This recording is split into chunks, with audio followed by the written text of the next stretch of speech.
بسم الله الرحمن الرحيم. الحمد لله الذي أنزل على عبده الكتاب ولم يجعل له عوجا قيما لينذر بأسا شديدا من لدنه ويبشر المؤمنين الذين يعملون الصالحات أن لهم أجرا حسنا ماكثين فيه أبدا وينذر الذين قالوا اتخذ الله ولدا ما لهم به من علم ولا لآبائهم كبرت كلمة تخرج من أفواههم إن يقولون إلا كذبا فلعلك باخع نفسك على آثارهم إن لم يؤمنوا بهذا الحديث أسفا إنا جعلنا ما على الأرض زينة لها لنبلوهم أيهم أحسن عملا وإنا لجاعلون ما عليها سعيدا جرزا أم حسبت أن أصحاب الكهف والرقيم كانوا من آياتنا عجبا إذ أوى الفتية إلى الكهف فقالوا ربنا آتنا من لدنك رحمة وهيئ لنا من أمرنا رشدا فضربنا على آذانهم في الكهف سنين عددا ثم بعثناهم لنعلم أي الحزبين أحصى لما لبثوا ومدى نحن نقص عليك نبأهم بالحق إنهم فتية آمنوا بربهم وزدناهم هدى وربطنا على قلوبهم إذ قاموا فقالوا ربنا رب السماوات والأرض لن ندعو من دونه إلها لقد قلنا إذا شططا هؤلاء قوم اتخذوا من دونه آلهة لولا يأتون عليهم بسلطان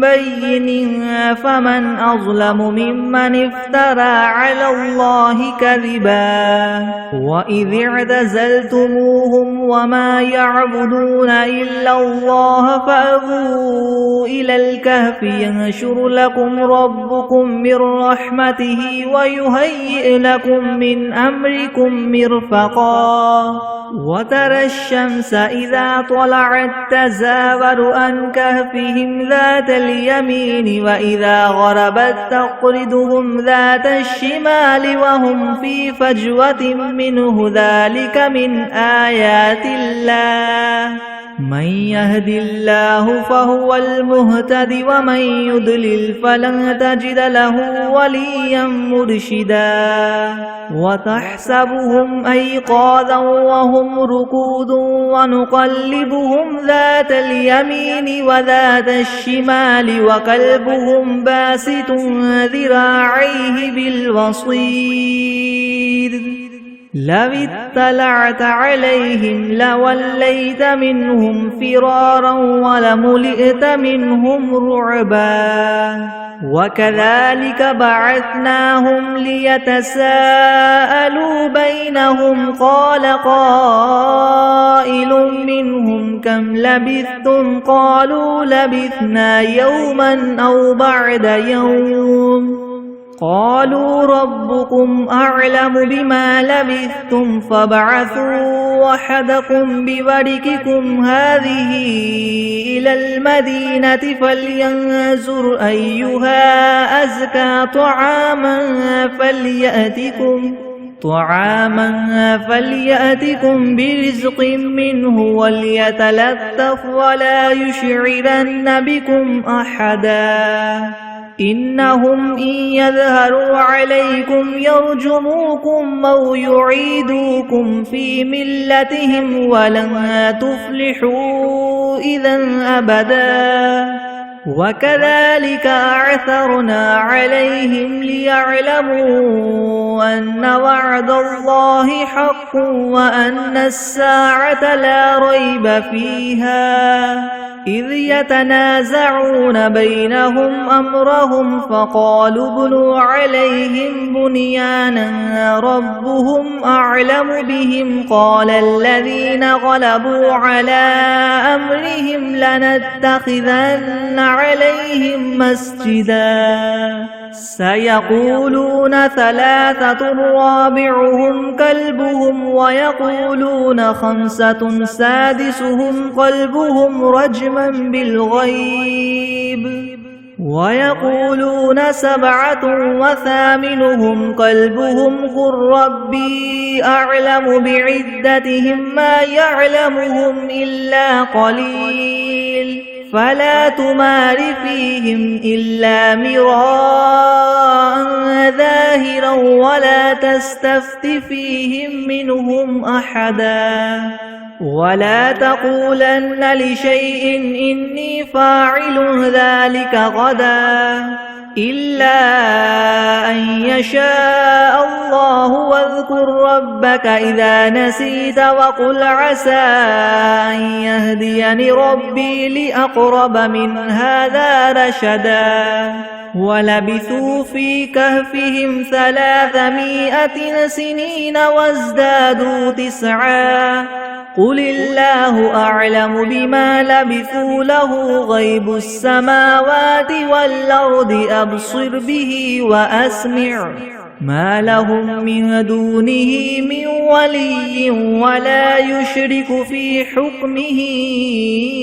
أحدا واتل ما أوحي إليك من كتاب ربك لا مبدل لكلماته ولن تجد من دونه ملتحدا واصبر نفسك مع الذين يدعون ربهم بالغداة والعشي يريدون وجهه ولا تعد عيناك عنهم تريد زينة الحياة الدنيا ولا تطع من أغفلنا قلبه عن ذكرنا واتبع هواه وكان أمره فرطا وقل الحق من ربكم فمن شاء فليؤمن ومن شاء فليكفر إنا أعتدنا للظالمين نارا أحاط بهم سرادقها وإن يستغيثوا يغاثوا بماء كالمهل يشفي الوجوه بئس الشراب وساءت مرتفقا إن الذين آمنوا وعملوا الصالحات إنا لا نضيع أجر من أحسن عملا أولئك لهم جنات عدن تجري من تحتهم الأنهار يحلون فيها من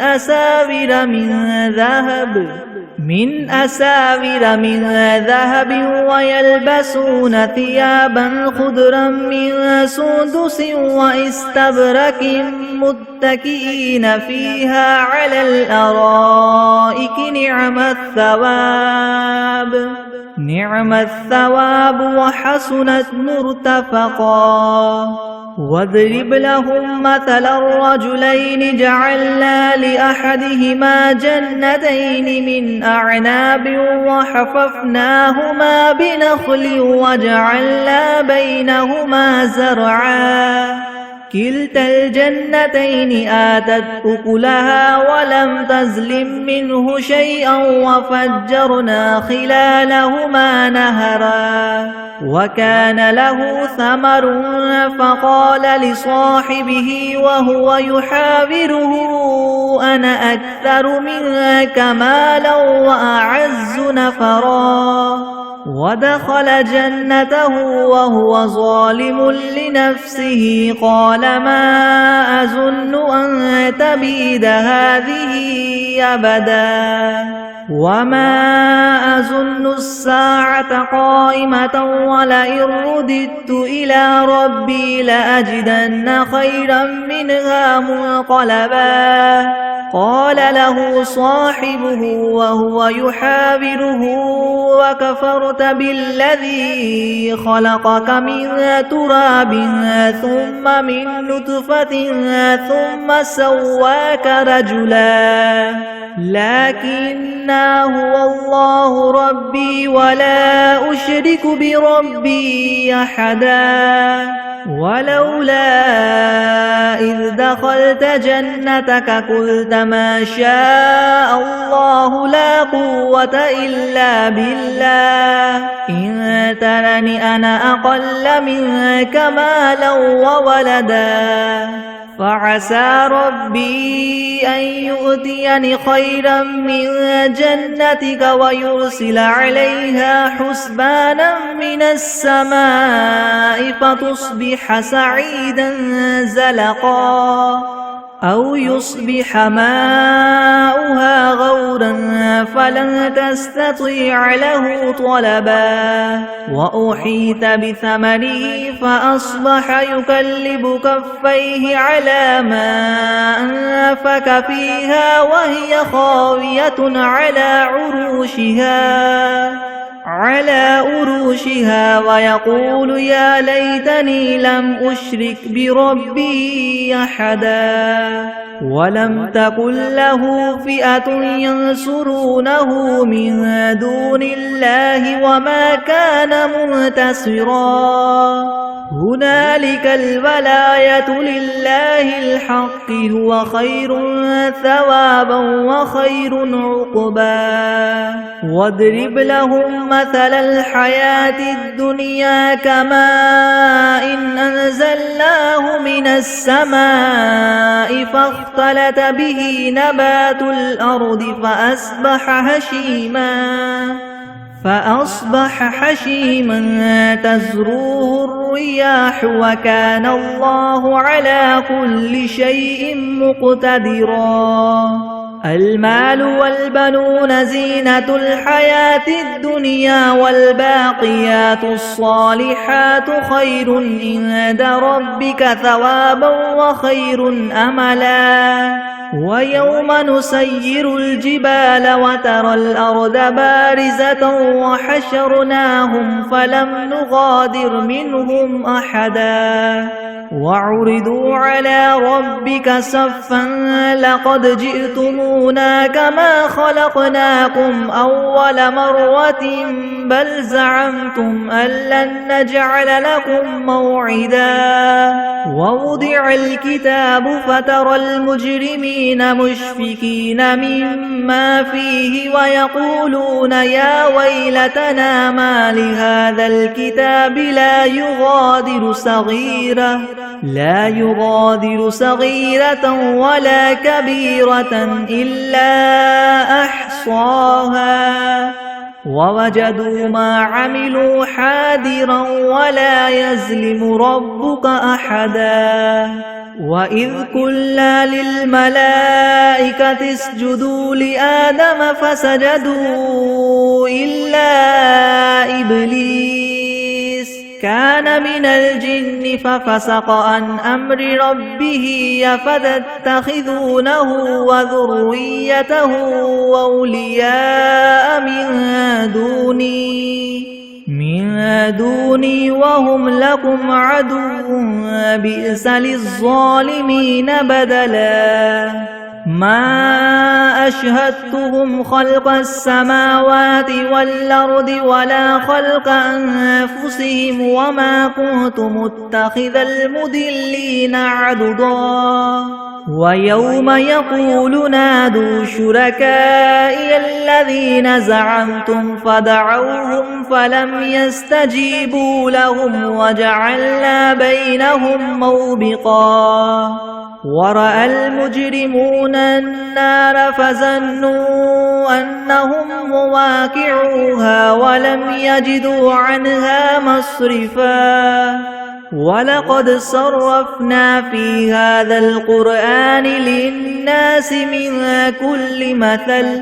وكان الإنسان أكثر شيء جدلا وما منع الناس أن يؤمنوا إذ جاءهم الهدى ويستغفروا ربهم إلا أن تأتيهم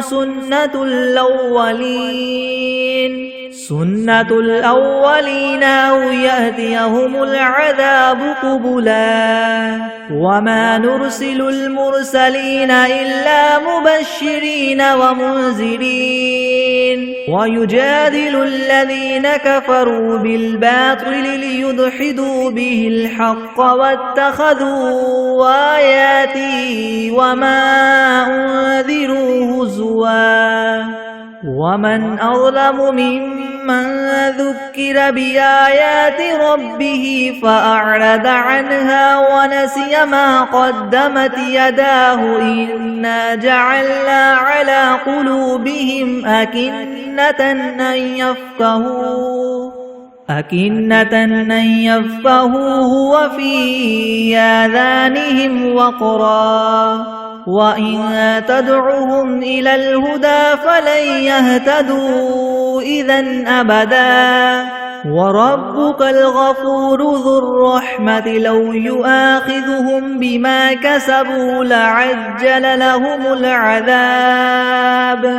بل لهم موعد لن يجدوا من دونه موئلا وتلك القرى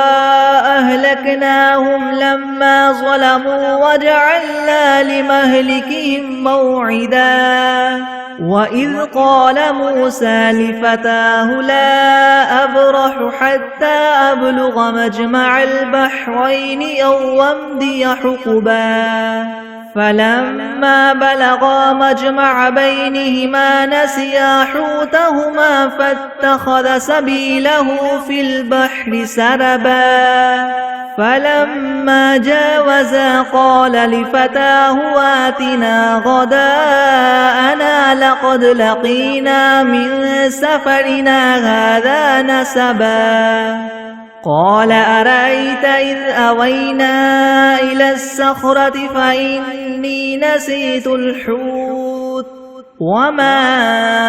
أنسانيه إلا الشيطان أن أذكره واتخذ سبيله في البحر عجبا قال ذلك ما كنا نبغي فارتد على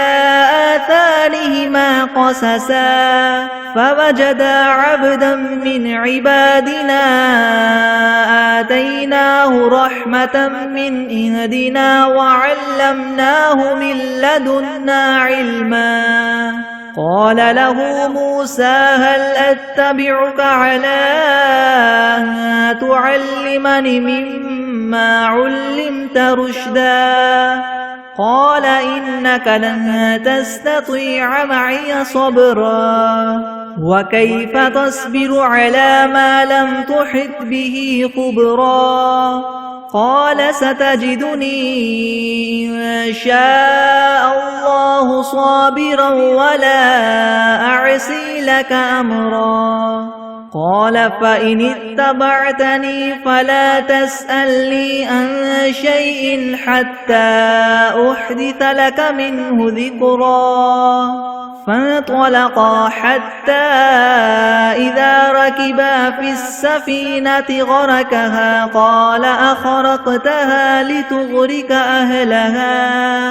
قال أخرقتها لتغرق أهلها لقد جئت شيئا نمرا قال ألم أقل لك إنك لن تستطيع معي صبرا قال إن سألتك عن شيء بعدها فلا تصاحبني قد بلغت من لدني عذرا فانطلقا حتى إذا أتيا أهل قرية استطعما أهلها فأبوا أن يضيفوهما فوجدا فيها جدارا يريد أن ينقض فأقامه قال لو شئت لاتخذت عليه أجرا قال هذا فراق بيني وبينك سأنبئك بتأويل ما لم تستطع عليه صبرا أما السفينة فكانت لمساكين يعملون في البحر فأردت أن أعيبها وكان وراءهم ملك يأخذ كل سفينة غصبا وأما الغلام فكان أبواه مؤمنين فخشينا أن يرهقهما طغيانا وكفرا فأردنا أن يبدلهما ربهما خيرا منه زكاة وأقرب رحما وأما الجدار فكان لغلامين يتيمين في المدينة وكان تحته كنز لهما وكان أبوهما صالحا فأراد ربك أن يبلغا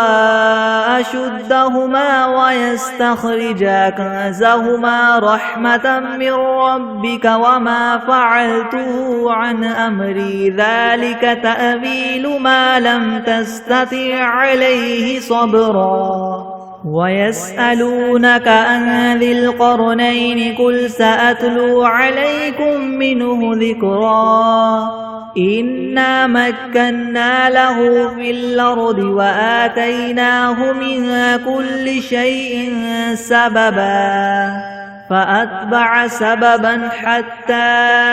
إذا بلغ مغرب الشمس وجدها تغرب في عين حمية ووجد عندها قوما قلنا يا ذا القرنين إما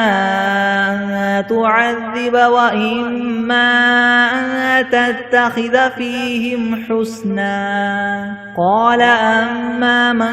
ظلم فسوف نعذبه ثم يرد إلى ربه فيعذبه عذابا نكرا وأما من آمن وعمل صالحا فله جزاء الحسنى وسنقول له من أمرنا يسرا ثم أتبع سببا حتى إذا بلغ مطلع الشمس وجدها تطلع على قوم لم نجعل لهم من دونها سترا كذلك وقد أحطنا بما لديه خبرا ثم أتبع سببا حتى إذا بلغ بين السدين وجد من دونهما قوما لا يكادون يفقهون قولا قالوا يا ذا القرنين إن يأجوج ومأجوج مفسدون في الأرض فهل نجعل لك خرجا على أن تجعل بيننا وبينهم سدا قال ما مكني فيه ربي خير فاعينوني بقوة أجعل بينكم وبينهم ردما آتوني زبر الحديد حتى إذا ساوى بين الصدفين قال انفخوا حتى إذا جعله نارا قال آتوني يفرغ عليه قطرا فما استطاعوا أن يظهروه وما استطاعوا له نقبا قال هذا رحمة من ربي وإذا جاء وعد ربي جعله دكا وكان وعد ربي حقا وتركنا بعدهم يومئذ يموج في بعد ونفخ في الصور فجمعناهم جمعا وعرضنا جهنم يومئذ للكافرين عرضا الذين كانت أعينهم في غطاء عن ذكري وكانوا لا يستطيعون سمعا أفحسب الذين كفروا أن يتخذوا عبادي من دوني أولياء إنا أعتدنا جهنم للكافرين نزلا قل هل ننبئكم بالأخسرين أعمالا الذين ضل سعيهم في الحياة الدنيا وهم يحسبون أنهم يحسنون صنعا أولئك الذين كفروا بآيات ربهم ولقائه فحبطت أعمالهم فلا نقيم لهم يوم القيامة وزنا ذلك جزاؤهم جهنم بما كفروا واتخذوا آياتي ورسلي هزوا إن الذين آمنوا وعملوا الصالحات كانت لهم جنات الفردوس نزلا خالدين فيها لا يبغون عنها حولا قل لو كان البحر مدادا لكلمات ربي لنفد البحر قبل أن تنفد كلمات ربي ولو جئنا بمثله مددا قل إنما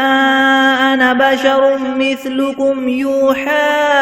إلي أنما إلهكم إله واحد فمن كان يرجو لقاء ربه فليعمل عملا صالحا ولا يشرك بعبادة ربه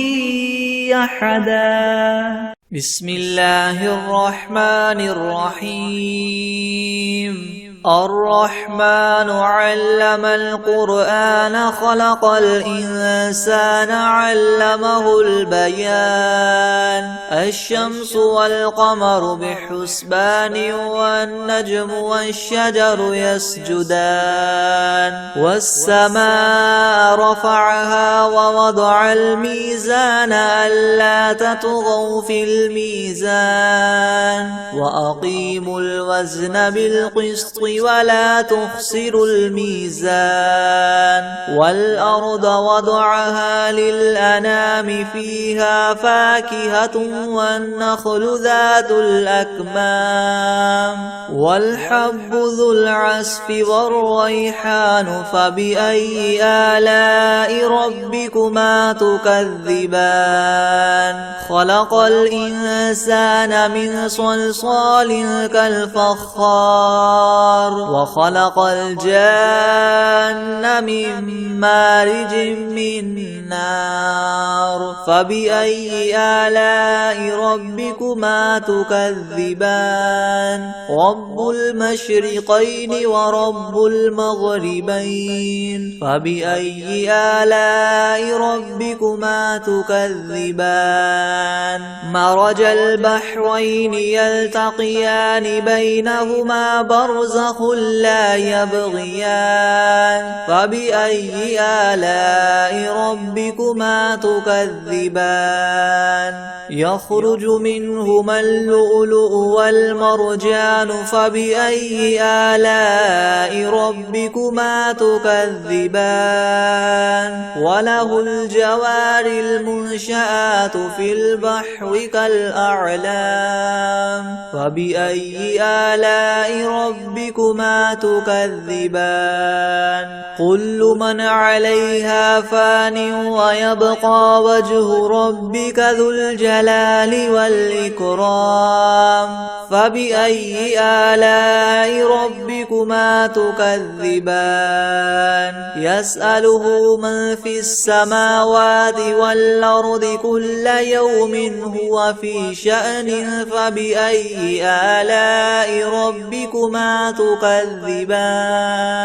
سنفرغ لكم أيها الثقلان فبأي آلاء ربكما تكذبان يا معشر الجن والإنس إن استطعتم أن تنفذوا من أقطار السماوات والأرض فانفذوا لا تنفذون إلا بسلطان فبأي آلاء ربكما تكذبان يرسل عليكما شواظ من نار ونحاس فلا تنتصران فبأي آلاء ربكما تكذبان فإذا انشقت السماء فكانت وردة كالدهان فبأي آلاء ربكما تكذبان فيومئذ لا يسأل عن ذنبه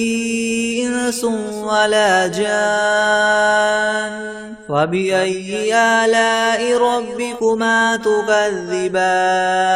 يعرف المجرمون بسيماهم فيؤخذ بالنواصي والأقدام فبأي آلاء ربكما تكذبان هذه جهنم التي يكذب بها المجرمون يطوفون بينها وبين حميم آن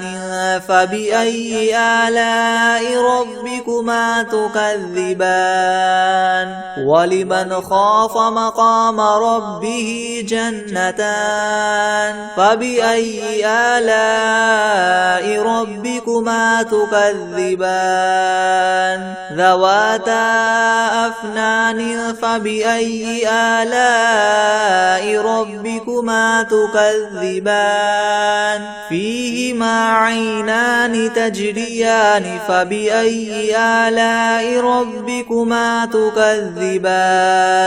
فيهما من كل فاكهة زوجان فبأي آلاء ربكما تكذبان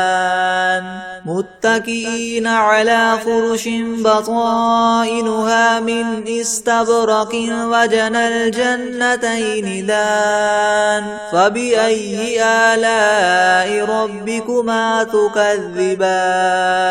فيهن قاصرات الطرف لم يطمثهن إنس قبلهم ولا جان فبأي آلاء ربكما تكذبان كأنهن الياقوت والمرجان فبأي آلاء ربكما تكذبان هل جزاء الإحسان إلا الإحسان فبأي آلاء ربكما تكذبان ومن دونهما جنتان فبأي آلاء ربكما تكذبان مدهامتان فبأي آلاء ربكما تكذبان فيهما عينان نضاختان فبأي آلاء ربكما تكذبان فيهما فاكهة ونخل ورمان فبأي آلاء ربكما تكذبان فيهن خيرات حسان فبأي آلاء ربكما تكذبان حور مقصورات في الخيام فبأي آلاء ربكما تكذبان لم يطمثهن إنس قبلهم ولا جان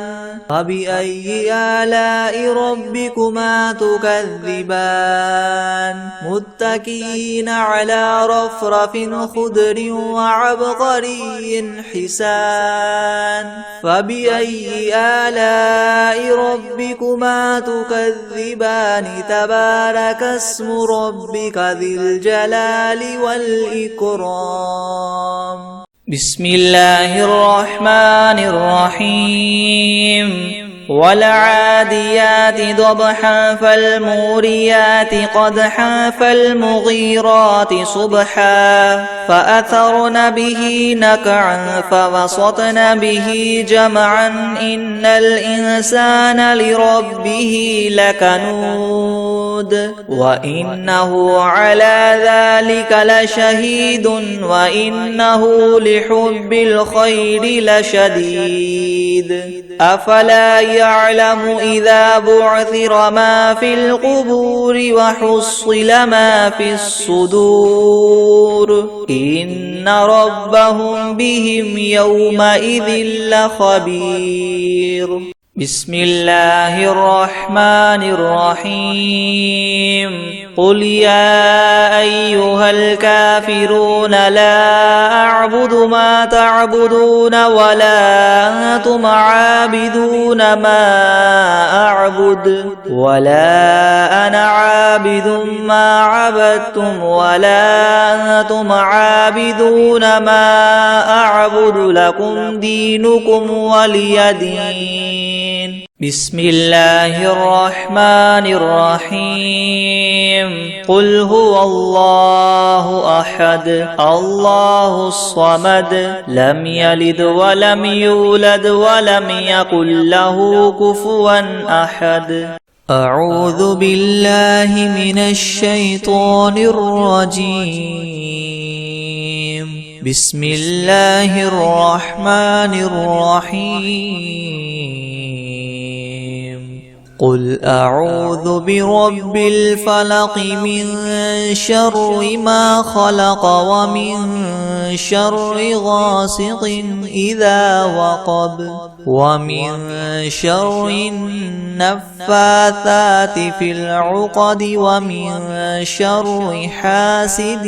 إذا حسد.